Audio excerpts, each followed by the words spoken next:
आप देख रहे हैं उत्तर प्रदेश टाइम्स और मैं हूं आपके साथ ज्योति मिश्रा। आइए नजर डालते हैं आज की 7 बजे की 7 बड़ी खबरों पर।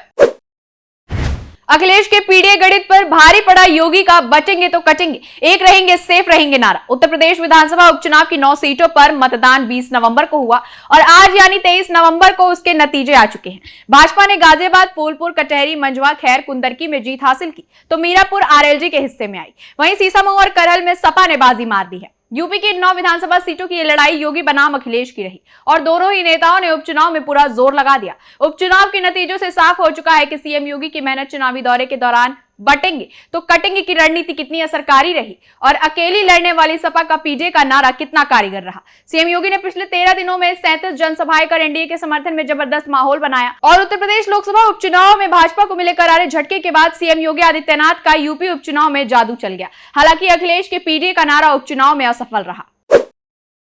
यूपी विधानसभा में 9 में से 7 सीटों पर जीत दर्ज करने पर उत्तर प्रदेश के मुख्यमंत्री योगी आदित्यनाथ का बयान सामने आया। योगी ने एक बार फिर से अपना नारा दोहराया। एक्स पर पोस्ट कर लिखा, उत्तर प्रदेश विधानसभा उपचुनाव में भाजपा एनडीए की जीत प्रधानमंत्री नरेंद्र मोदी के सफल नेतृत्व और मार्गदर्शन में जनता की अटूट आस्था का प्रमाण है। ये जीत डबल इंजन सरकार की सुरक्षा, सुशासन और जन कल्याणकारी नीतियों तथा समर्पित कार्यकर्ताओं के अथक परिश्रम का सफल है। उत्तर प्रदेश के सुशासन और विकास के लिए मतदान करने वाले उत्तर प्रदेश के सम्मानित मतदाताओं का मैं आभार व्यक्त करता हूं और सभी विजयी प्रत्याशियों को हार्दिक बधाई देता हूं। बचेंगे तो कटेंगे, एक रहेंगे तो सेफ रहेंगे। वहीं सपा अध्यक्ष अखिलेश यादव ने यूपी उपचुनाव में पार्टी की हार पर एक्स पर पोस्ट कर लिखा, इलेक्शन को करप्शन का पर्याय बनाने वालों के हथकंडे तस्वीरों में कैद होकर दुनिया के सामने उजागर हो चुके हैं। दुनिया से लेकर देश और उत्तर प्रदेश ने इस उपचुनाव में चुनावी राजनीति का सबसे विकृत रूप देखा। असत्य का समय हो सकता है लेकिन युग का नहीं। अब तो असली संघर्ष शुरू हुआ है। बांधो मुट्ठी, तानो मुट्ठी और पीडीए का करो उद्घोष, जुड़ेंगे तो जीतेंगे। उपचुनाव में बंपर जीत के बाद लखनऊ में भाजपा प्रदेश कार्यालय पर विजयोत्सव का आयोजन। बीजेपी कार्यालय पहुंचे सीएम योगी, ढोल नगाड़ों के बीच कार्यकर्ताओं ने मनाया जश्न। इस दौरान सीएम योगी ने संबोधन के दौरान कहा, आज का दिन अत्यंत महत्वपूर्ण है। बीजेपी गठबंधन ने 7 सीटें जीती हैं। पीएम मोदी के नेतृत्व में पूरे देश में विकास कार्य हो रहा है। यह सपना हुआ करता था लेकिन आज यह हकीकत बन चुका है। यही कारण है कि आज बीजेपी ने यूपी में 7 विधानसभा सीटों पर जीत दर्ज कर ली है। ये जीत दिखाती है कि जनता ने सपा और ईडी गठबंधन का लूट और झूठ की राजनीति है। अब इसकी उद्घोषणा की ये चुनाव है। केशव प्रसाद मौर्य ने कहा, लोकसभा चुनाव के बाद सपा गुब्बारे की तरह फूली थी, जनता ने उसकी हवा निकाल दी है। 27 का सेमीफाइनल कहने वाले चारों खाने चित, समाजवादी पार्टी का सुपड़ा साफ हो चुका है। वहीं प्रदेश अध्यक्ष भूपेंद्र चौधरी ने कहा, विपक्ष का नकारात्मक एजेंडा रहा है, जनता ने विपक्ष को एक संदेश दिया है। 7 सालों में यूपी में अभूतपूर्व कार्य हुए हैं, जनता ने फिर बीजेपी पर विश्वास जताया है। उत्तर प्रदेश में उपचुनाव के नतीजे आ चुके हैं। मतदान के बाद जो तस्वीरें सामने आई थी उसमें मुकाबला सत्तारूढ़ भाजपा और प्रमुख विपक्षी दल समाजवादी पार्टी के बीच माना जा रहा था। मतगणना के दौरान भी यही स्थिति देखने को मिल रही थी। भाजपा और उसका सहयोगी दल रालोद 7 और समाजवादी पार्टी 2 सीटों पर जीत दर्ज करने में सफल हो सकी। वहीं पहली बार उपचुनाव में मैदान में उतरने वाली बहुजन समाज पार्टी लड़ाई से पूरी तरह बाहर है। सभी सीटों पर उसके प्रत्याशी अपनी जमानत बचाने तक को तरस गए। इसे पार्टी सुप्रीमो मायावती के लिए बड़ा झटका माना जा रहा है। सत्ता पक्ष की ओर से मुख्यमंत्री योगी आदित्यनाथ ने जहां मंत्रियों को सीटवार जिम्मेदारी सौंपी और हर सीट पर जीत का विशेष तौर पर खाका तैयार किया, वहीं समाजवादी पार्टी की ओर से भी अखिलेश यादव पूरी तरह सक्रिय रहे। इसके इतर मायावती कहीं भी धरातल पर नजर नहीं आई। वो केवल सोशल मीडिया के जरिए अपनी बात कहती रहीं और इसका खामियाजा उनके प्रत्याशियों को भुगतना पड़ा।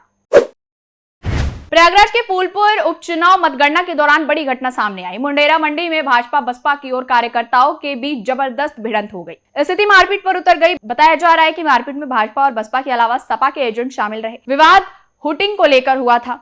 सपा कार्यकर्ताओं की भाजपा प्रत्याशी दीपक पटेल से भी नोकझोंक हुई। एक दूसरे पर कुर्सी फेंकी गई। मतगणना स्थल पर जबरदस्त हंगामे के चलते आधे घंटे मत करना रुका रहा। बीएसपी एजेंट दिनेश सिंह और बीजेपी प्रत्याशी दीपक पटेल के एजेंट बीच हुए विवाद ने स्थिति को तनावपूर्ण बना दिया। बताया जा रहा है कि हुटिंग के मुद्दे पर दिनेश सिंह ने भाजपा प्रत्याशी दीपक पटेल के एजेंट के साथ मारपीट की, जिसकी वजह से मतगणना केंद्र के अंदर हंगामा मच गया। स्थिति को नियंत्रित करने के लिए पुलिस को हल्का बल का प्रयोग भी करना पड़ा। पूर्व मंत्री स्वामी प्रसाद मौर्य की बेटी और पूर्व सांसद संघमित्रा मौर्य ने रायबरेली रोड स्थित वृंदावन योजना के आवास में हुई लाखों की चोरी की शिकायत पीजीआई थाने में दर्ज कराई है। उन्होंने घर में लंबे समय से काम कर रहे नौकर राजेंद्र पर चोरी का आरोप लगाया है। संघमित्रा ने बताया कि राजेंद्र पिछले 10 से 15 सालों से उनके घर चौकीदारी कर रहा था और मकान की चाबियां हमेशा उसके पास रहती थी। राजेंद्र ने लॉकर से सोने, चांदी और हीरे के असली जेवर चुराकर उनके स्थान पर नकली जेवर रख दिए। प्रकरण में थाना पीजीआई पुलिस केस दर्ज कर मामले की पड़ताल में जुट गई है। लखीमपुर खीरी के मोहम्मदी क्षेत्र के गांव मन्नापुर में शनिवार सुबह वन विभाग के पिंजरे में एक बाघ कैद हो गया। उसे जंगल में ले जाया गया। बताया जा रहा है कि वही बाघ है जिसने मन्नापुर निवासी 55 वर्षीय किसान कंधई लाल को मार डाला था। यह घटना बृहस्पतिवार को हुई थी। महेशपुर वन रेंज की देवीपुर बीच के गांव मन्नापुर निवासी कंधई लाल अपने खेत में मोटर से पानी चला रहे थे।